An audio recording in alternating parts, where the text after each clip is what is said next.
Hello and welcome to Access Asia. I'm Delano D'Souza. Coming up, Indian Muslims left vulnerable in the aftermath of April's terror attack in Kashmir, which targeted civilians, mainly Hindus.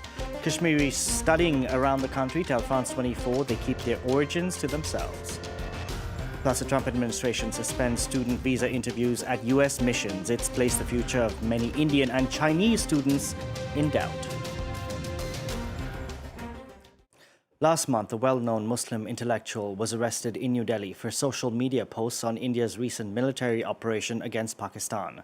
While released on temporary bail, the arrest has led to allegations of violations of the rights of Muslims and Kashmiris in the country, especially in the aftermath of April's Pahalgam attack in Indian-administered Kashmir.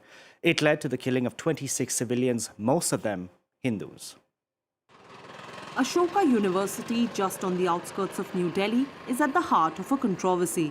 The head of the political science department here, Ali Khan Mahmoodabad, was arrested for his social media remarks over alleged injustices against Indian Muslims, which he posted during the military escalation with Pakistan. But for many academics like Oishi Ghosh, Mahmoodabad's arrest was a targeted attack on the freedom of expression of Indian Muslims. Every time it comes to something between the India and the Pakistan, whether it's a war, whether it's a conflict or anything we have seen, the first target is the Indian Muslims. And Professor Ali Khan's arrest actually shows what's happening on the ground. Somewhere there is an attack on the basic democratic, basic fundamental rights. Since the terrorist attack on tourists in April, reports of dozens of Kashmiri Muslims being assaulted have circulated online. Like in this video, Kashmiri students allege being beaten at a university in North India. Or here, where two Kashmiri vendors were thrashed on video. Mujtaba Anwar, a Kashmiri student of Delhi University, says in the aftermath of the attack, his university collected unique identification numbers and residential addresses of all Kashmiri students, which he feels is a blatant invasion of privacy and puts them at risk. I was walking on the street and some random person came up to me and he asked me if you're Kashmiri. I was forced to lie that I'm not from Kashmir and from Himachal, and I feel like this is something a lot of Kashmiri students feel, that they need to conceal their identity. In many other social media handles, they were promoting this idea that Kashmiris were somehow complicit in this attack. The Indian media has been accused of spreading disinformation in the aftermath of the Pahalgam attack and the subsequent military conflict. Aditya Menon, a senior journalist, believes news channels have contributed immensely to the increased Islamophobia during this time. Islamophobia has become the default setting for many of our news channels. If there is a Muslim involved, they bring a terror angle even when there is no terror angle. We are seeing this entire energy is targeted against Muslims. It's a product of the sort of ethical decay that has taken place in our newsrooms. While the Indian government has refuted allegations of targeted attacks on minorities, political experts believe that the crackdown on Muslims in the country has systematically increased under Modi's rule. Around 1 in 3 international students in the US is from India. Last year, 330,000 Indian nationals were studying in the United States, but the futures of new students have been placed in doubt. In May, the Trump administration announced it was suspending student visa interviews at US missions. The aim officially is to reinforce security checks, but with the new academic year set to start in the next 2 months, it's left many worried about what comes next. France 24's team on the ground in New Delhi filed this report. For this Indian PhD student who has just been accepted at Harvard, the Trump administration's freeze on student visa interviews has hit hard. He prefers to remain anonymous. He fears that his social media post could cost him a future at his dream university. We don't know what to expect next, that I have to be very careful about things I say, about things I post. It's the first time that I'm genuinely afraid of what they might ask. You don't expect this to happen in the United States. I still don't know if I regret it, because I feel like it is in the US and in the US only that I'll be able to get the kind of resources and the education that I want. Over 330,000 students, that's a third of all international students in the United States, are Indian. Abhishek Singhal helps young Indians get into US universities. For him, it's time for students to rethink their academic careers. For them, there is probably a period of slight anxiety as to when this process would get resumed. the best way to reduce anxiety is to create an alternative option, which is your plan B. Holding multiple offers in hand for as long as possible. The other option is to have another alternative offer at home. Anxious for their uncertain future, some students are leaving no stone unturned. In New Delhi, this temple is seen as a sacred gateway to securing a visa. It's in this box that we put all the prayer notes of the worshippers hoping for a visa. The box is right at the feet of God for blessings. These are the wishes of worshippers. Most of the prayers are for visas to the US, the UK and Australia. Those who struggle to get visas come here seeking divine help for success. A recent survey found a sharp fall of 28% in the number of students aspiring to study in the US in 2025. The fight for students is far from over as Donald Trump's beef with America's oldest university continues. The U.S. president has banned Harvard from bringing in foreign students for 6 months, a move that's been temporarily halted for now. It's the latest in the escalation with the elite institution, which has refused to allow the Trump administration oversight of its curriculum, staffing, and student recruitment. At Harvard's recent graduation, Luanna Jiang called for unity in a speech that's now gone viral.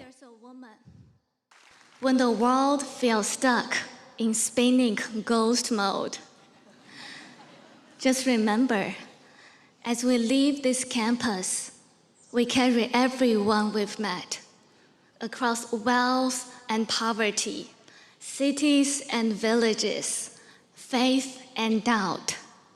They speak different languages and dream different dreams, and yet they've all become part of us. We can now go across to Cambridge and speak to Luanna Jiang, who joins us. Firstly, congratulations on graduating. You called for unity in your graduation address. What inspired you to do that? I think I actually draw inspiration from Montaigne, our great French philosopher. I know he was writing in 16th centuries where people killing each other for no reasons, deeply involved in politics as mayor of Bordeaux, but also writes his essay in Chateau.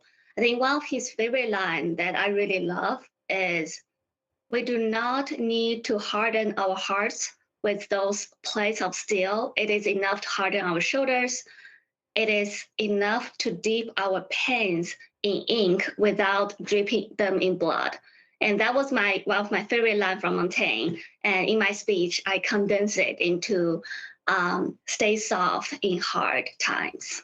Your speech has gotten a lot of criticism in your native China. Were you surprised by that reaction?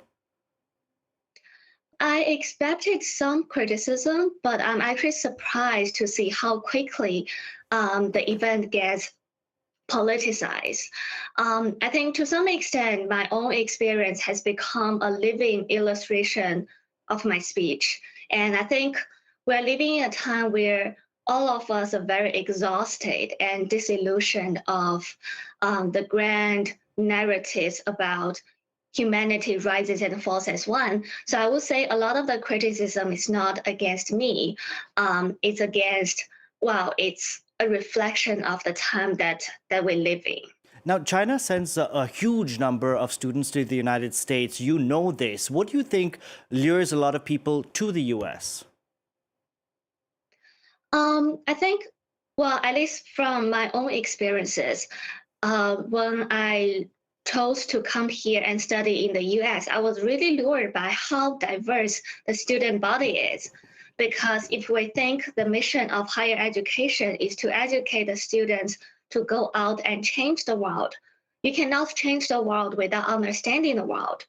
And you cannot understand the world without actually have some sort of human connection with people from different cultures and background. I think that's the part that attracted me the most at American universities. Now, Luanna, the Trump administration seems to suggest that they could start going after and revoking the visas of Chinese students studying in sensitive areas.